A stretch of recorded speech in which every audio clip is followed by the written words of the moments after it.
Bismillahirrahmanirrahim. Assalamualaikum warahmatullahi wabarakatuh. Alhamdulillah nahmaduhu wa nasta'inuhu wa nastaghfiruh wa na'udzu billahi min shururi anfusina wa min sayyiati a'malina. May yahdihillahu fala mudilla lahu wa may yudlil fala hadiya lahu. Wa asyhadu an la ilaha illallah wahdahu la syarika lahu wa asyhadu anna Muhammadan 'abduhu wa rasuluh. يا أيها الذين آمنوا اتقوا الله حق تقاته ولا تموتن إلا وأنتم مسلمون يا أيها الناس اتقوا ربكم الذي خلقكم من نفس واحدة وخلق منها زوجها وبث منهما رجالا كثيرا ونساء واتقوا الله الذي تساءلون به والأرحام إن الله كان عليكم رقيبا يا أيها الذين آمنوا اتقوا الله وقولوا قولا سديدا يصلح لكم أعمالكم ويغفر لكم ذنوبكم ومن يطع الله ورسوله فقد فاز فوزا عظيما فإن أصدق الحديث كتاب الله وخير الهدي هدي محمد صلى الله عليه وسلم وشر الأمور محدثاتها وكل محدثة بدعة وكل بدعة ضلالة وكل ضلالة في النار أما بعد أيها الإخوة والأخوات hadirin dan hadirat yang kami muliakan, kembali berbicara tentang Syiah yang telah terbukti banyak melakukan pengkhianatan di dalam Islam. Salah satu pengkhianatan mereka terhadap Ahlul Bait, yaitu mereka berkhianat kepada Husain bin Ali bin Abi Thalib. Sebagaimana Rasulullah SAW telah bersabda bahwasanya Hasan dan Husain adalah raihanati fil jannah, kesayangan Rasulullah SAW di surga. Mereka berkhianat, menipu Husain bin Ali bin Abi Thalib. Bagaimana bentuk penipuannya? Tatkala di zaman pemerintahan Muawiyah bin Abi Sufyan, di masa pemerintahan beliau radhiyallahu anhu, terjadi perdamaian yang para ulama mengistilahkan masa kepemimpinan beliau dengan Amus Sulh, tahun perdamaian. Terjadi perdamaian, tidak ada pertikaian antara kaum muslimin, perang saudara tidak ada selama 20 tahun lamanya.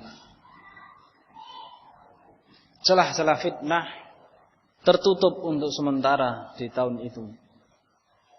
Kemudian sebelum meninggal, Muawiyah radhiyallahu anhu berwasiat agar yang menjadi Amirul Mukminin setelah beliau adalah putranya Yazid bin Muawiyah. Saat itu Husain berada di kota Madinah, kota kelahirannya. Muawiyah memerintahkan manusia untuk membaiat putranya, yaitu Yazid bin Muawiyah radhiyallahu anhu. Namun karena sebagian para sahabat yang mungkin melihat adanya kekurangan pada diri Yazid bin Muawiyah, sebagian mereka tidak mau membaiat. Ya, di antara yang tidak membaiat adalah Husain bin Ali bin Abi Thalib, Abdullah bin Zubair. Kemudian Abdullah bin Zubair dan Husain karena tidak membaiat dan beliau khawatir akan terjadi fitnah, maka Husain dan Abdullah bin Zubair pergi ke Makkah berlindung. Ya, karena Makkah menurut keyakinan kaum muslimin dan juga keyakinan orang Arab jahiliyah bisa dijadikan perlindungan, tidak boleh ditumpahkan darah di haram Makkah. Maka Husain dan Abdullah bin Zubair tatkala diburu mereka kemudian di Makkah. Selama beberapa tahun tinggal di Makkah. Waktu itu Husain yang dikagumi oleh masyarakat Makkah karena beliau adalah cucu Rasulullah SAW dan juga keturunannya Abu Thalib yang punya wibawa di tengah-tengah masyarakat Makkah. Husain pun ditokohkan diagungkan di situ, dimuliakan, dijadikan pemimpin kota Makkah. Namun orang-orang Rafidhah melakukan merayu, membujuk dan menulis surat yang banyak berkali-kali kepada Husain bahwasanya kami sekian puluh ribu orang, 30.000 orang di Irak siap membaiat engkau, menjadikan engkau sebagai pemimpin, sebagai khalifah. Wujukan surat tersebut tidak datang sekali, 2 kali, sering. Kemudian akhirnya Husain pun ingin memenuhi hajat mereka, menolong mereka. Mereka merasa ditindas oleh orang-orang yang zalim, penguasa yang zalim. Maka Husain pun menanggapi keinginan mereka dan menyanggupi untuk keluar ke Irak bersama keluarganya. Diajak anak-anak dan istri beliau. Istri-istrinya menemani beliau.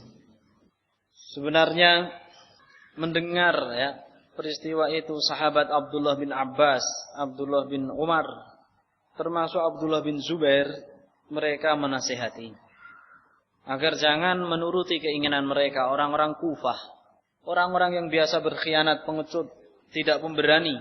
Bahkan Ibnu Abbas mengatakan, jika kamu ingin pengikut-pengikut yang setia, yang akan membela kamu, pergi kamu ke Yaman.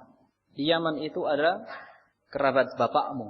Ali bin Abi Thalib pernah diutus di Yaman, menikahi beberapa wanita di Yaman. Kalau kamu ingin pembela yang benar-benar sejati, Ibnu Abbas menasihati supaya pergi ke Yaman.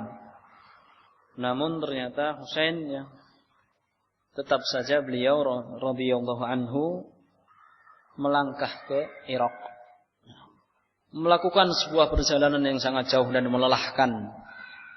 Nah, di saat itu perjalanan yang jauh ditempuh dengan kendaraan yang sangat sederhana, unta. Kemudian setelah sampai di tempat yang dijanjikan, yaitu Karbala, ternyata mereka orang-orang Syiah Rafidhah tidak ada yang hadir di sana. Padahal dalam surat mereka menjanjikan ada 30 orang, 30.000 pasukan yang siap membela Husain, membaiat Husain, membela sampai mati-matian. Tidak ada yang datang di saat itu kecuali beberapa orang, itu pun dari kalangan orang-orang tua, generasi tua yang tidak mempunyai kekuatan. Di saat itu ada seorang panglimanya Yazid bin Muawiyah yang bernama Ubaidullah bin Ziyad, seorang yang terkenal keji, seorang yang terkenal zalim. Ubaidullah bin Ziyad sudah menghadang Husain, yang saat itu Husain tidak ada yang membelanya kecuali orang-orang tua dan istri-istrinya bersama anak-anak kecil yang beliau bawa dari kota Makkah. Husain tentunya dalam keadaan seperti itu beliau menyerahkan diri, karena yang dibawa beliau adalah para mahramnya, wanita dan anak-anak yang tidak mungkin untuk bisa membela dia. Sehingga beliau memilih menyerah, menawarkan 3 perkara kepada Ubaidullah bin Ziyad. Yang pertama, meminta agar Husain dibebaskan dan akan kembali ke Makkah. Atau kalau tidak, Husain siap untuk dibawa menghadap Yazid bin Muawiyah. Terserah nanti Yazid bin Muawiyah apa yang akan dia putuskan. Atau yang ketiga, dia mau diletakkan di posisi penjagaan 2 perbatasan wilayah konflik. Dia siap berjaga di situ di bawah kepemimpinan Yazid bin Muawiyah. Dari ketiga perkara yang ditawarkan oleh Husain bin Ali bin Abi Thalib ini, satu pun tidak ada yang diterima oleh Ubaidullah bin Ziyad. Satu pun tidak ada yang diterima oleh dia. Apa yang dia lakukan? Akhirnya Husain pun terbunuh di tangan Ubaidullah bin Ziyad. Terbunuh di hadapan anak-anaknya dan istrinya. Bahkan anak-anaknya juga ada yang dibunuh. Namun istri Husain radhiyallahu anhuma meminta agar ada satu anak yang dibiarkan hidup sebagai mahram mereka, anak laki-laki. Dan anak laki-laki ini pun ya dibiarkan hidup menjadi mahramnya para wanita istrinya Husain, yaitu Ali bin Husain. Ali bin Husain bin Ali bin Abi Thalib. Namanya Ali, anaknya Husain yang dibiarkan hidup namanya Ali.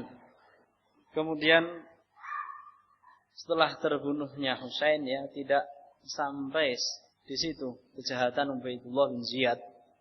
Setelah beliau meninggal dipotong kepalanya. Kemudian hidungnya dimasuki ranting. Itu ranting pohon dimasukkan ke hidungnya, kemudian diangkat kepalanya dimain-mainkan oleh Ubaidullah bin Ziyad. Adapun Yazid bin Muawiyah sebenarnya tidak menginginkan terbunuhnya Husain. Maka tatkala istri-istri Husain dibawa menghadap ke Yazid bin Muawiyah, Yazid pun memuliakannya. Dan sampai akhirnya Ali bin Husain dibiarkan hidup sampai dewasa. Itulah kekejaman Ubaidullah bin Ziyad. Siapa yang menyebabkan meninggalnya Husain berarti tidak lain adalah kaum Syiah yang berkhianat. Sebenarnya Husain sudah merasa hidupnya tenang di Makkah. Dihormati di Makkah, namun orang-orang Syiah Rafidah membujuki, merayu, menulis surat, ya, membohongi. Akhirnya Husain pun ya memenuhi undangan mereka. Dan takdir telah mendahului. Catatan dari Allah Subhanahu wa taala. Dan kabar dari Rasulullah sallallahu alaihi wasallam pun juga telah menunjukkan hal itu. Inilah pengkhianatan orang-orang Syiah. Iddia, pengakuan bahwasanya mereka mencintai Ahlul Bait itu hanyalah sekedar kedok saja. Sekedar topeng supaya tidak diketahui makar-makar busuk mereka. Inilah orang Syiah, orang Rafidah yang tidak punya ampun. Jadi mensikapi mereka tidak boleh dengan husnudzon. Tidak.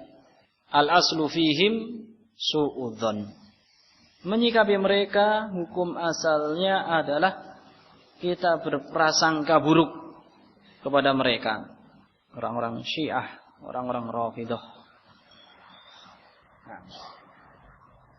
Salah satu disebutkan oleh Syekhul Islam hamaqatu Syiah, kebodohan atau ketololan orang-orang Syiah.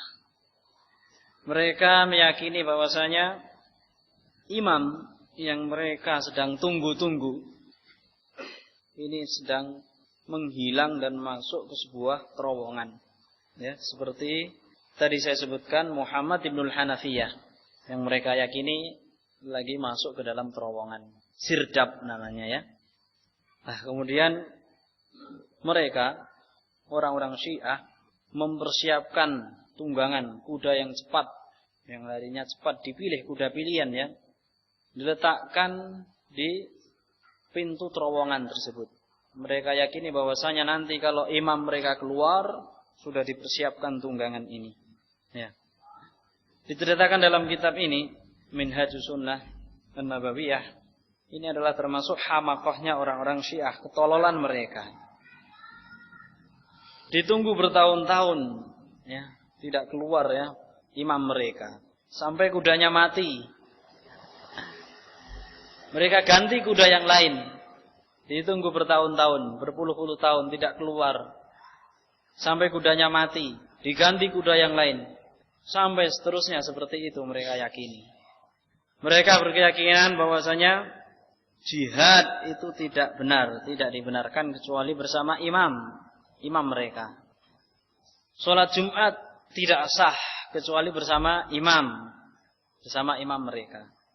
Haji juga tidak sah kecuali bersama imam mereka. Semuanya tidak sah ya kecuali dengan imam mereka. jamaah pun juga tidak sah. Jadi mereka itu enggak mau sholat sama kita, orang-orang Syiah. Orang-orang Syiah Rafidhah. Bahkan mereka itu sengaja meninggalkan sholat, ya. Meninggalkan sholat bertahun-tahun. Kemudian ada 1 tahun yang mereka sebut itu sholat raghaib, ya. Di bulan tertentu mereka mengqadha. Jadi sholat yang setahun itu dia tinggalkan diqadha dalam beberapa rakaat. Cukup bagi mereka.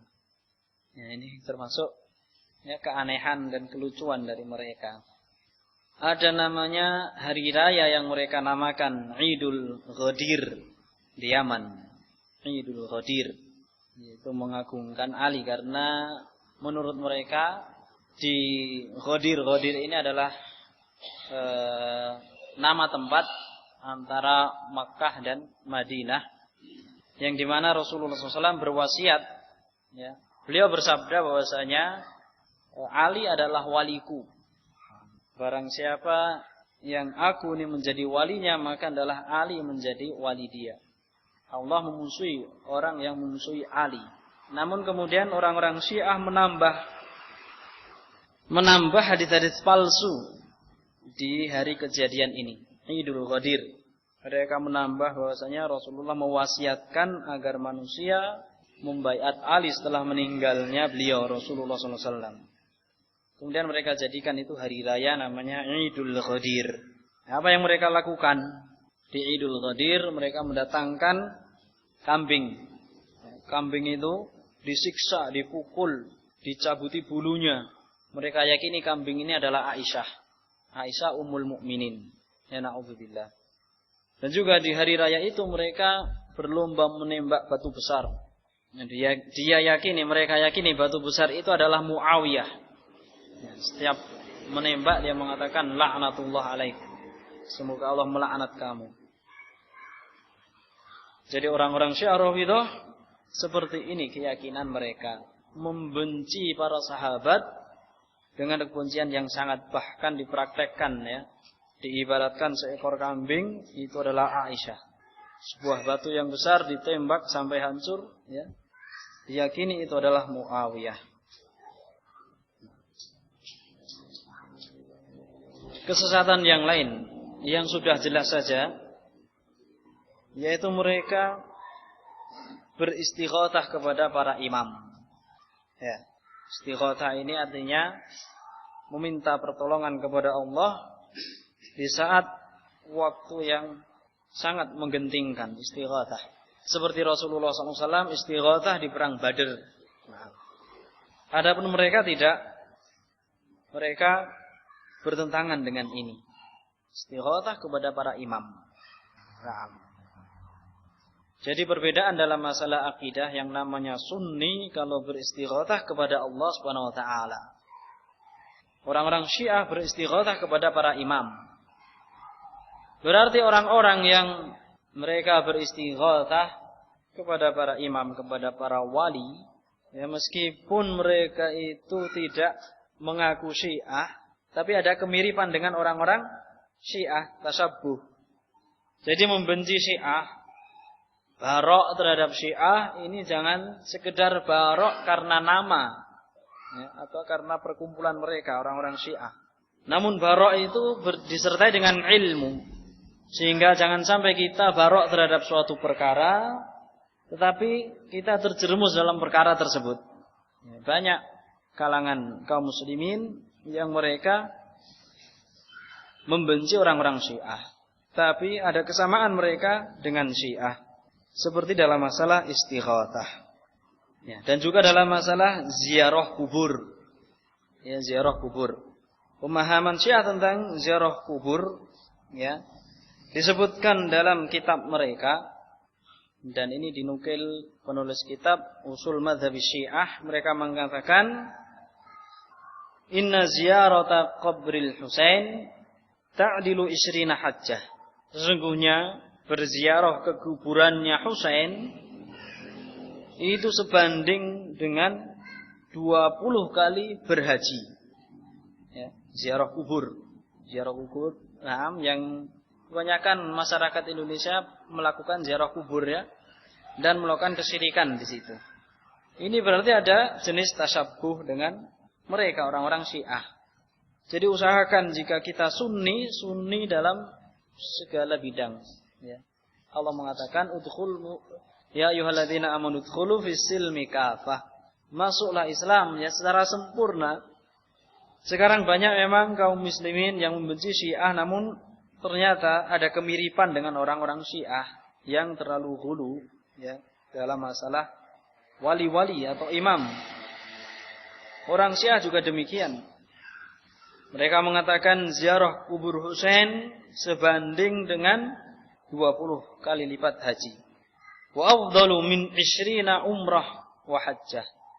Dan juga lebih afdal daripada 20 kali umrah beserta hajinya. Ini orang-orang Syiah.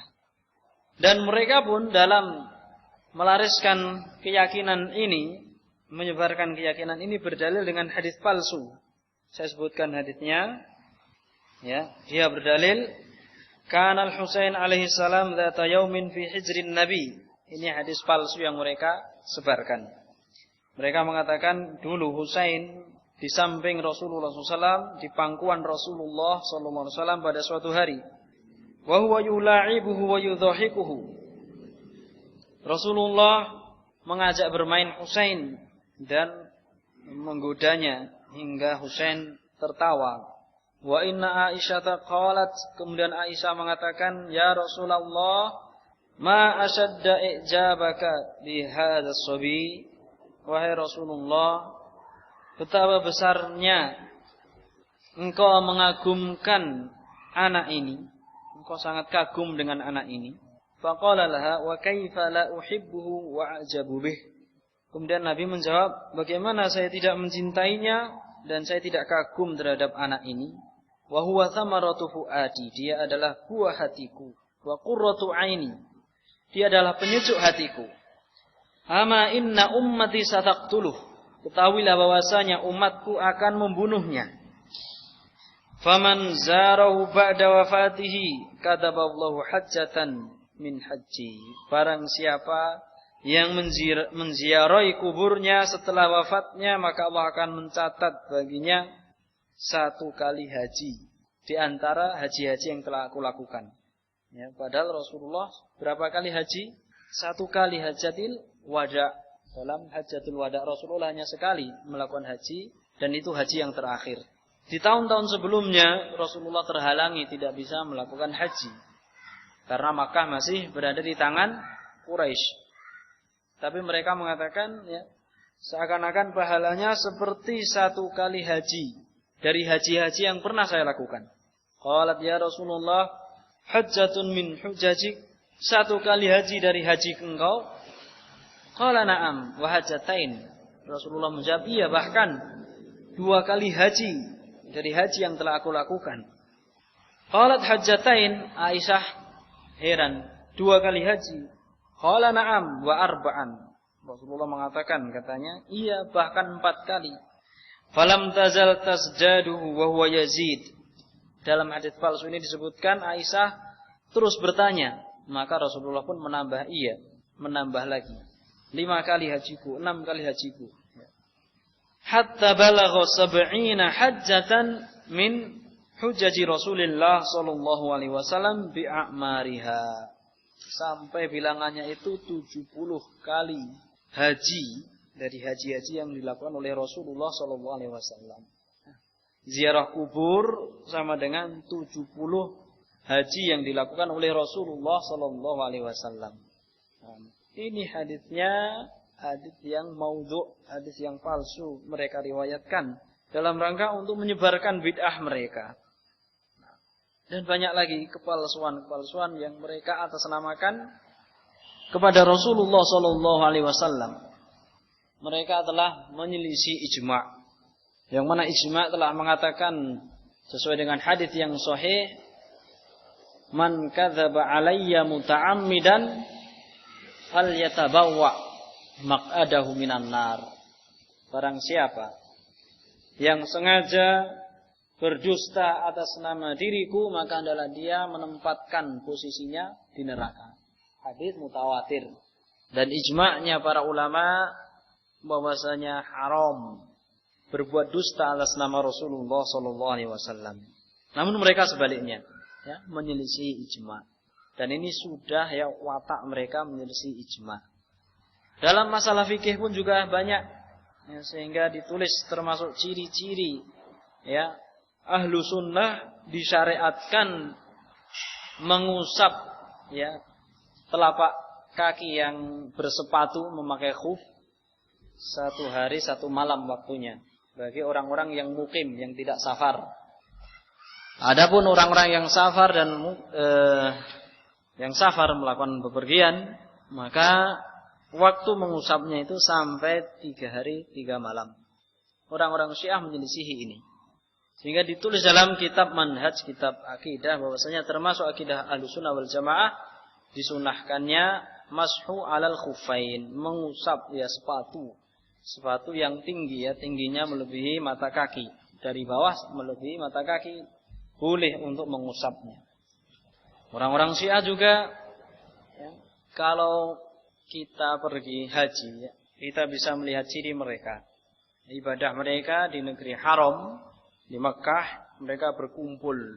Ada seorang satu yang memandu mereka, ya, tapi anehnya ibadah yang mereka lakukan itu seperti nyanyian di gereja, dikasih aba-aba kayak gini-gini. Nah, ini orang-orang Syiah dari Iran biasanya mereka, atau dari Irak. Keanehan mereka juga, mereka memahami bahwasanya seorang muhrim itu tidak boleh bernaung di satu atap, ya. Padahal kalau menurut Ahlussunnah wal Jamaah yang tidak diperbolehkan itu kalau dia memakai tutup kepala seperti kopiah ini, enggak boleh, atau imamah. Adapun atap yang tidak bersentuhan dengan kepala langsung itu boleh. Tapi mereka menyelisihi dan sengaja menyelisihi. Rombongan haji mereka, ya, rombongan haji mereka dari Iran, mereka naik kendaraan, ya, bis, jalan darat. Yang atap bis mereka itu dipotongi. Jadi lucu. Bis yang besar itu enggak ada atapnya. Mobil-mobil bagus, mobil sedan atau ya mobil-mobil sekarang ini mungkin, ya, itu semua enggak ada atapnya, ya. Dan mereka mampu menciptakan mobil seperti itu. Orang-orang Syiah, orang-orang kaya, mereka mampu memesan mobil-mobil yang seperti itu. Jadi bukan bekas digergaji, memang dari pabriknya dibikin apa? Bis yang tidak ada atapnya. Mobil-mobil sedan yang tidak ada atapnya. Kalau kita lihat ya lucu, ya, bis panjang sekali enggak ada atapnya. Kalau kita dalam keadaan panas boleh berteduh di dalam kemah atau memakai payung ketika wukuf di Arafah. Mereka mengharamkan itu. Dari satu sisi mereka tasyaddud, berlebih-lebihan. Ya, dari sisi yang lain mereka, ya, melampaui batas, ya. Melampaui batas dalam masalah mut'ah, ya. Zina yang mereka jadikan apa? Itu adalah agama. Na'udzubillah. Mereka pun sebenarnya kenapa harus melakukan haji? Ya, mereka meyakini bahwasanya haji tidak sah kecuali bersama imam mereka. Tapi mereka juga melakukan haji bertentangan dengan apa yang mereka yakini. Ya. Sekalian tidak usah haji. Mereka meyakini ziarah atau sholat di kuburan Husain sama dengan haji berpuluh-puluh kali. Kenapa harus haji ke Makkah? Karena mereka ingin, ya, menyebarkan akidah mereka. Dan mereka melakukan itu karena taqiyah. Ya, taqiyah. Banyak, ya, kesesatan mereka dan keanehan mereka. Saya ringkaskan di sini dalam kitab Minhajus Sunnah An-Nabawiyah beberapa faedah yang disebutkan oleh Syekhul Islam, bahwasanya hadis-hadis yang marfu yang disandarkan kepada Nabi yang menyebutkan lafaz Rafidah itu adalah hadis-hadis palsu, ya. Kalau hadis ada yang mengatakan menamakan, ya, secara marfu, secara lisannya Nabi SAW mengatakan itu adalah Rafidah, mereka adalah Rafidah, hadisnya adalah hadis yang palsu. Kemudian usul madhhabus Syiah, prinsip-prinsip dasar agama Syiah Rafidhah, at-tauhid yang pertama. Apa yang mereka masukkan tauhid? Apa yang mereka maukan dengan tauhid? Wa huwa nafyus sifat. Tauhid yang mereka maksudkan adalah menolak sifat-sifat Allah Subhanahu wa taala. Dalam ajaran Islam, Allah mempunyai sifat rahmah, kasih sayang, menyayangi. Allah punya sifat mahabbah, mencintai. Dan sifat-sifat lain yang banyak. Izzah, sifat ilm, Allah mengetahui. Namun mereka tidak. Mereka menyelisihi Ahlus Sunnah wal Jamaah. Mereka mengatakan Allah itu tidak boleh disifati dengan satu sifat apapun. Yang kedua, al-adl, adil. Ya, dalam bahasa kita adil. Apa yang dimaksud dengan adil? Menurut mereka, bahwa annallaha la yastati'u an yuqaddira kulla syai'in. Adil menurut mereka, Allah tidak mampu mentakdirkan segala sesuatu. Adil dalam istilah mereka, Allah tidak mampu ya untuk mentakdirkan segala sesuatu. Ini seperti mazhabnya Qadariyah, yang manusia itu lepas dari takdir Allah SWT. Manusia itu menciptakan perbuatannya sendiri. Apa yang dilakukan manusia itu bukan takdir dari Allah SWT. Mereka meyakini seperti itu. Ya, padahal Ibnu Umar mengatakan mereka tidak akan beriman, dan mereka jika menginfakkan ya sebesar gunung Uhud emas, berupa emas, tidak akan diterima infak mereka sampai mereka beriman dengan takdir khairihi wa syarrihi, takdir yang baik maupun takdir yang buruk. Wan nubuwah wal imamah. Ya, mereka prinsip yang berikutnya nubuwah dan imamah. Kenabian dan keimamahan, itu kepemimpinan, yang mereka yakini bahwasanya kepemimpinan itu yang pertama kali adalah mutlak miliknya Ali bin Abi Thalib. Kemudian keturunannya Ali bin Abi Thalib dari sisi Husain. Kemudian mereka meyakini bahwasanya wajibnya taat itu kepada para imam. Wajibnya taat itu hanya kepada para imam. Padahal ya, dalam Islam disebutkan oleh Syekhul Islam, An-Nabiyyu sallallahu alaihi wasallam lam tajib ta'atuhu 'alan nas li kaunihi imaman. Ya, Rasulullah sallallahu alaihi wasallam itu tidak wajib ditaati, maksudnya wajib ditaati itu bukan karena beliau sebagai imam.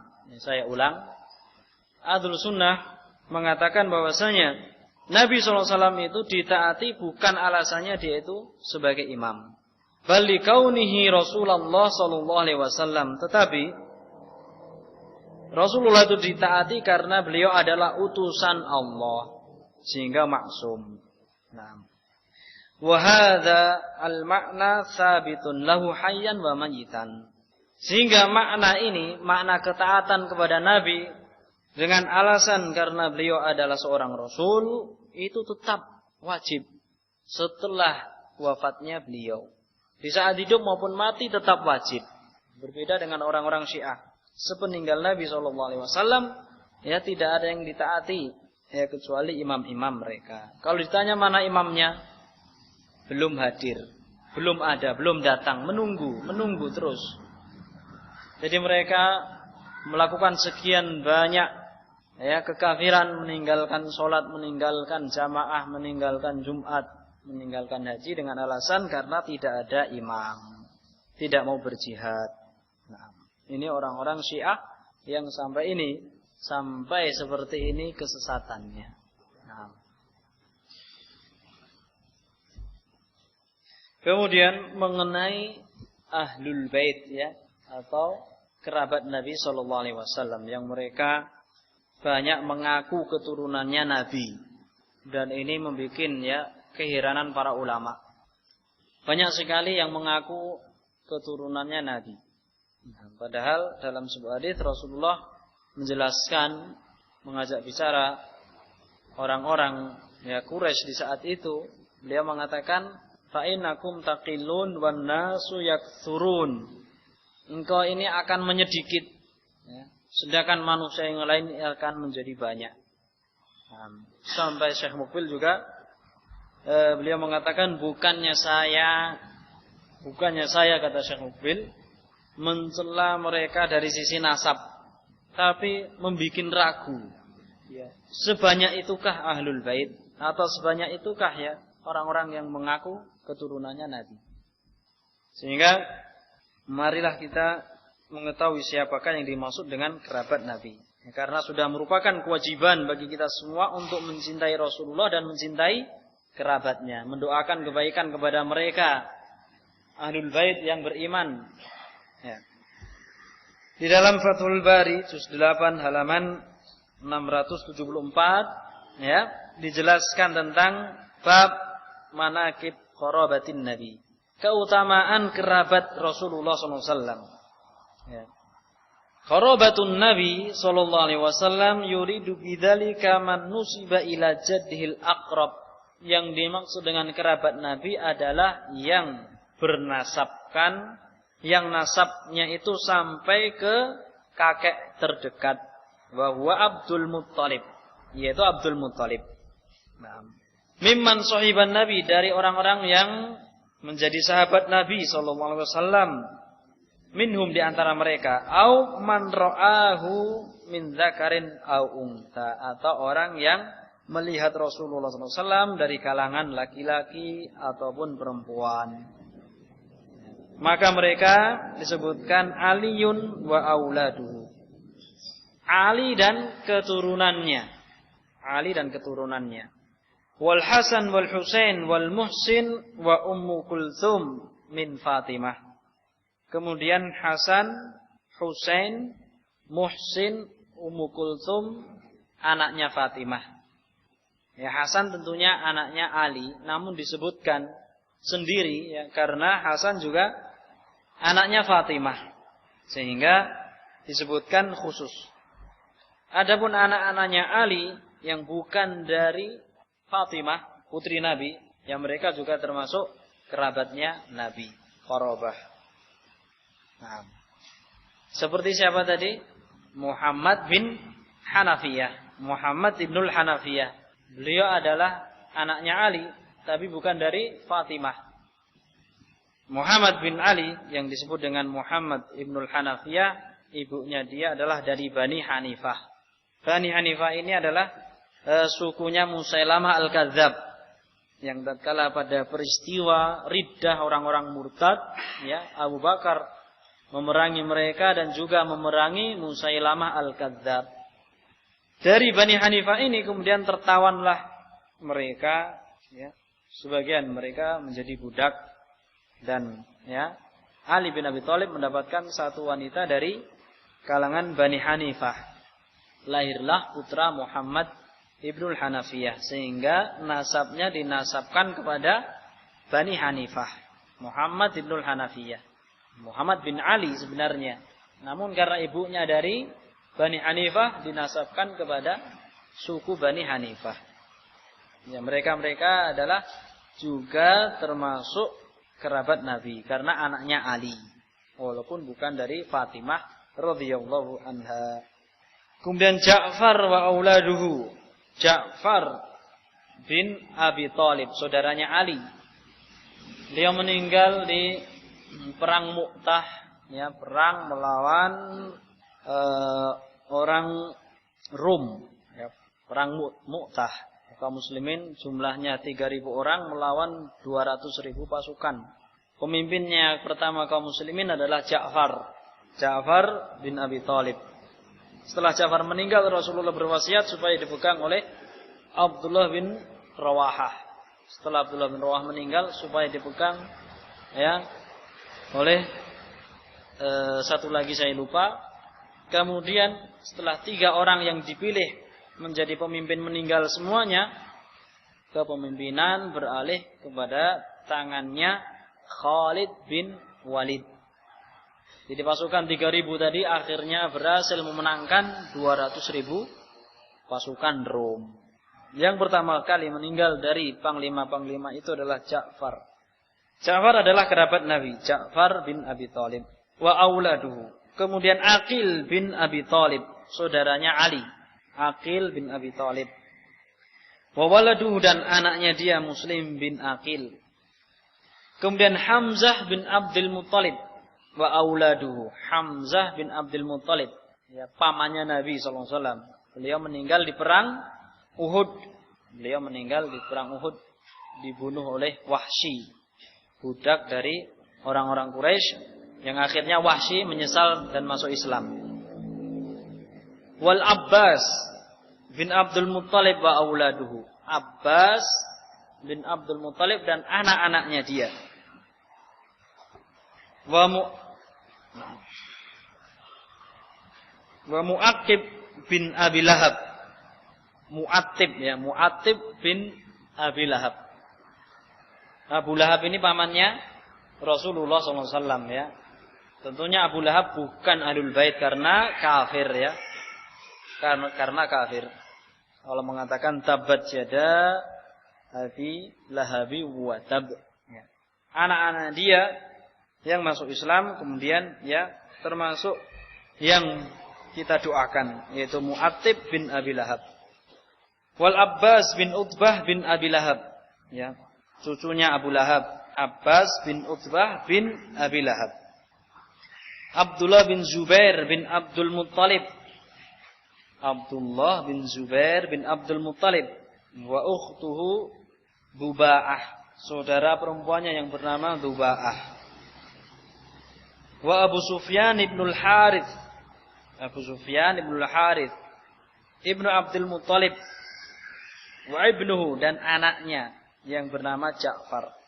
Abu Sufyan ibnul Harith adalah orang yang menyertai Rasulullah SAW, ya, di perang Hunain tatkala para sahabat Nabi lari, ya, karena kekuatan kaum musyrikin Hawazin, ya, sempat, ya, memenangkan peperangan sebentar, walaupun kemudian Rasulullah ditinggal lari oleh para sahabatnya, kecuali beberapa orang dari kerabatnya, di antaranya yaitu Abu Sufyan ibnul Harith.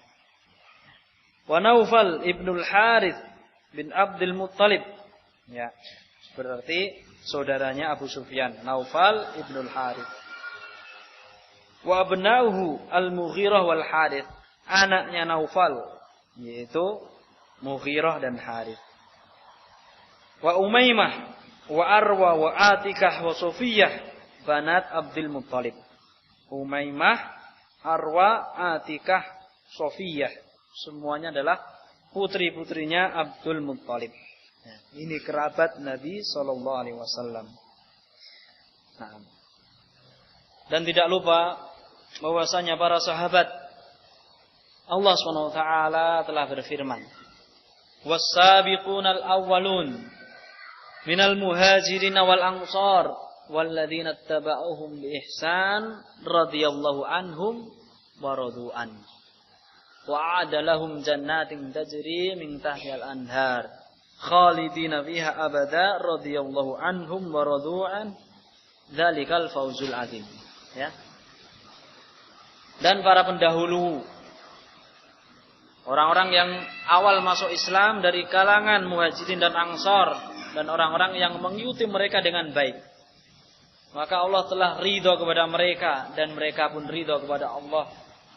Allah menjanjikan bagi mereka surga-surga yang mengalir di bawahnya sungai-sungai. Itulah, ya, kemenangan yang sangat besar, termasuk mencintai sahabat dan juga ahlul bait. Ini merupakan, ya, keyakinan ahlu sunnah wal jamaah. Mencintai berarti mendoakan, mengagungkan mereka, memuji mereka. Tidaklah disebut mereka kecuali kita berdoa radhiyallahu anhu. Amat besar jasa mereka kepada kita, ya. Sampai Rasulullah SAW mengatakan, karena amat besarnya jasa mereka, beliau mengatakan, la tasubbu ashabi, la tasubbu ashabi. Jangan kalian mencela sahabatku, jangan kalian mencela sahabatku. Fa wallahi law anna ahadakum anfaqa mithla Uhudin dhahaba ma adraka muddahum aw nasifahu. Demi Allah, ya Rasulullah mengatakan, jangan kalian mencela sahabatku, jangan kalian mencela sahabatku. Demi Allah, jika kalian berinfak dengan infak ya sebesar gunung Uhud berupa emas, maka tidak akan mencapai infak yang telah diinfakkan oleh para sahabat walaupun satu mud ya, 2 telapak tangan yang digabungkan ini menjadi mud, wala nasifah, tidak pula setengahnya. Ya. Ini para sahabat, keutamanya sangat besar. Dalam hadis yang lain Rasulullah mengatakan, khairun nasi qarni, tsumma alladziina yalunahum, tsumma alladziina yalunahum. Sebaik-baik manusia adalah generasiku, kemudian yang setelahnya, kemudian yang setelahnya. Nah, ini para sahabat yang mereka adalah orang-orang yang menjaga Islam, menjadi perantara antara kita dengan Rasulullah sallallahu alaihi wasallam. Seandainya mereka tidak ada, maka Islam tidak akan terjaga. Mereka yang menukilkan hadis-hadis, yang menjaga Al-Qur'an dan menjaga syariat. Namun oleh orang-orang Syiah ya, mereka dijegal, dihancurkan kehormatannya. Sehingga dikatakan oleh para ulama bahwasanya Muawiyah ini adalah dir'us sahabah. Muawiyah ini adalah bentengnya para sahabat. Muawiyah. Jika Muawiyah sudah dicela, maka nanti sahabat-sahabat yang lain pun akan tercela, akan dicela oleh mereka. Akan dicela oleh mereka. Oleh karena itu mereka yang pertama kali ya mereka mengutak-atik ya nama baik Muawiyah. Bahkan sebagian kaum muslimin yang awam terpengaruh oleh mereka. Dalam buku sejarah Islam ya, dalam agama di SMA dulu, bahwasanya diceritakan Utsman bin Affan, bahkan Utsman malah ya, Utsman bin Affan melakukan nepotisme dalam pemerintahannya, mengangkat karib kerabat famili menjadi pemimpin. Ya sebelum apalagi Muawiyah di antara kaum muslimin ya ada yang berpandangan seperti itu, mengutamakan ya karib kerabatnya. Semuanya itu tidak boleh. Termasuk akidah Ahlussunnah wal Jamaah, memuji mereka, mendoakan mereka. Apa kewajiban seorang yang beriman? Yaitu seperti apa yang telah Allah sebutkan. Walladzina ja'u min ba'dihim yaquluna rabbana ighfir lana wa li ikhwanina alladzina sabaquna bil iman wa la taj'al fi qulubina ghillan lil ladzina amanu rabbana innaka ra'ufur rahim. Dan orang-orang yang datang setelah itu, yaitu setelah generasi awal, para sahabat yang masuk Islam kemudian, mereka mengatakan, Rabbana ighfir lana, ya Allah, ampunilah dosa-dosaku dan juga dosa-dosa saudara-saudara kami yang telah lebih dahulu masuk Islam. Dan jangan engkau jadikan dalam hati kami ghil. Ghil ini hasad, dengki kepada mereka. Sesungguhnya engkau adalah zat yang maha lembut dan maha menyayangi. Nah, sehingga saya ingatkan ya dalam kajian ini yang terakhir sebagai penutup ya, jangan lupa kita untuk selalu berterima kasih kepada mereka para sahabat ya, yang mereka sangat besar jasanya kepada kita. Telah saya sebutkan riwayat tadi bahwasanya Rasulullah SAW beliau sampai bersabda, Allahumma in tuhlik hadhil isabah lam tu'bad fil ardi. Ya Allah, jika engkau membinasakan, mentakdirkan mereka semua wafat, ya, golongan yang kecil ini di perang Badar, maka niscaya engkau tidak akan disembah sama sekali di muka bumi. Nah, ini saja yang bisa saya sampaikan, mudah-mudahan bermanfaat bagi kita semuanya. Ya, kurang lebihnya saya minta maaf.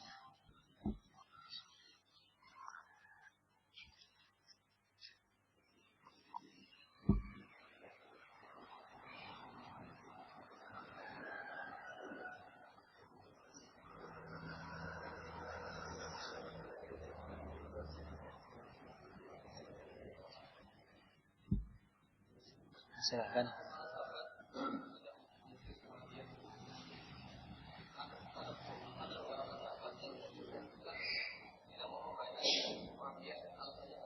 Ya, ya, pertanyaan dari seorang akh.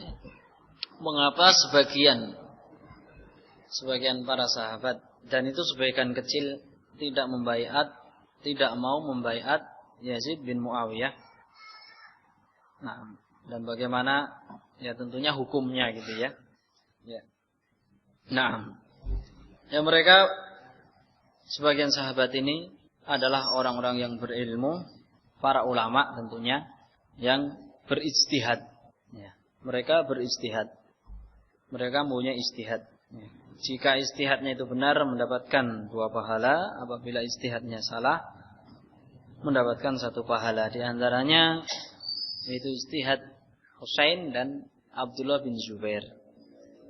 Mereka berijtihad dan tentunya ijtihad ini ya, namun kita katakan saja salah, tidak tepat. Karena kenapa? Sahabat yang lain seperti Abdullah bin Umar, yang beliau termasuk sahabat yang lebih lama masuk Islam, mendapati beberapa peperangan awal di Islam. Abdullah bin Umar di perang Khandaq tahun ke-5 beliau sudah ikut.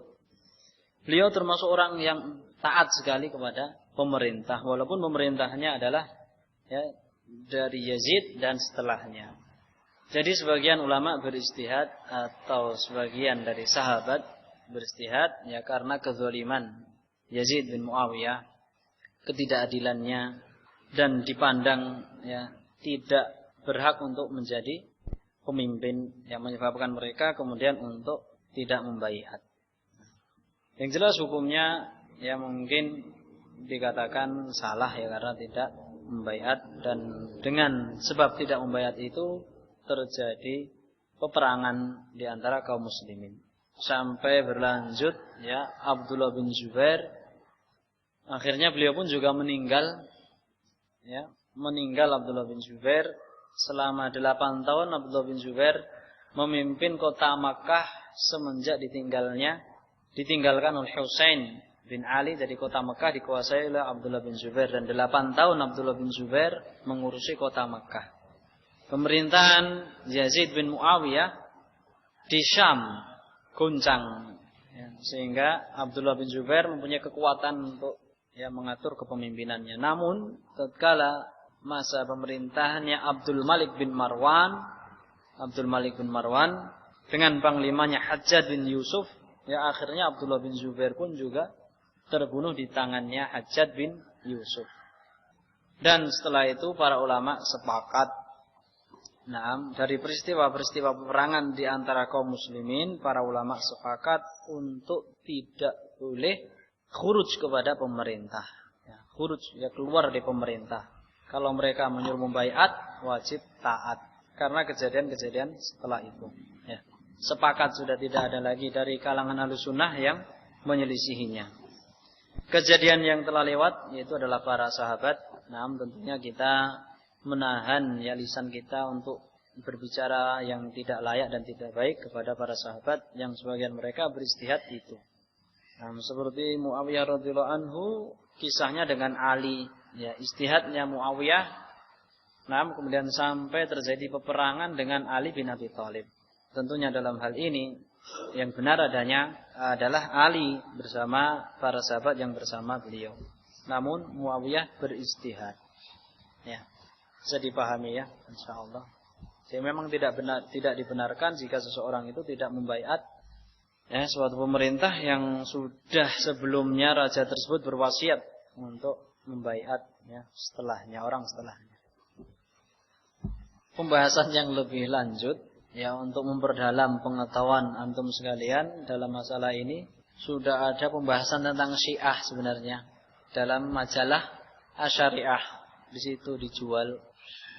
Jadi untuk memantapkan lagi apa yang sudah didengar, silahkan dibaca di majalah tersebut ya. Mungkin sampai sini saja kita tutup majelisnya ya. Sudah tidak ada lagi pertanyaan, kita tutup. Subhanakallahumma wa bihamdik, asyhadu an la ilaha illa anta, astaghfiruka wa atubu ilaik. Wassalamualaikum warahmatullahi wabarakatuh.